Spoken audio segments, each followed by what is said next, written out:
Daily taste the daily. సినిమాకి పనిచేసిన వారిలో ఒక్కరిద్దరికి హిట్ కావాలంటే అది వేరు. కానీ సినిమాకి పనిచేసిన మెయిన్ టెక్నీషియన్స్ ప్రతి ఒక్కరికి హిట్ కావాలంటే అందరూ విజయం కోసం ఎదురు చూస్తుంటే అదే ఆంధ్ర కింగ్ తాలూకా సినిమా అవుతుంది.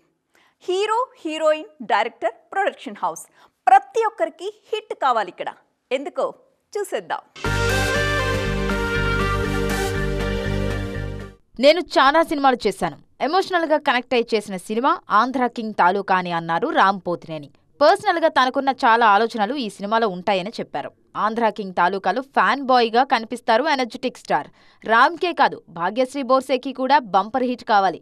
కింగ్డమ్తో పేరు తెచ్చుకున్న కమర్షియల్గా బ్లాక్ బస్టర్ విజయం కోసం వెయిట్ చేస్తున్నారు భాగ్యశ్రీ. ఆంధ్ర కింగ్ తాలూకా తన కమర్షియల్ మార్క్ని అప్గ్రేడ్ చేస్తుందన్నది భాగ్యశ్రీ హోప్. ఈ మూవీలో సూపర్ స్టార్గా కనిపిస్తారు ఉపేంద్ర. ఆయన కూడా తెలుగులో పర్ఫెక్ట్ సక్సెస్ చూసి చాన్నాళ్ళైంది. ఇటు director Mahesh last movie success Anushka ఖాతాలో పడింది. రామ్ లాంటి ఎనర్జెటిక్ స్టార్ ని ఆయన హ్యాండిల్ చేయడం ఇదే ఫస్ట్ టైం. వరుస సినిమాలతో బిజీగా ఉన్న మైత్రి మూవీ మేకర్స్ కి కూడా ఆంధ్ర కింగ్ తాలూకా సక్సెస్ చాలా కీలకంగా మారింది. ఈ ఇయర్ మైత్రి మూవీస్ రిలీజ్ చేసిన మూవీస్ కి మిక్స్డ్ రెస్పాన్స్ ఉంది. రాబిన్ హుడ్ లాంటి ఫ్లాప్లు ఉన్నాయి, డ్యూడ్ లాంటి సక్సెస్ లో ఉన్నాయి. ఈ నేపథ్యంలో ఆంధ్ర కింగ్ తాలూకా సక్సెస్ కూడా ప్రొడక్షన్ హౌస్ కూడా వెయిటింగ్.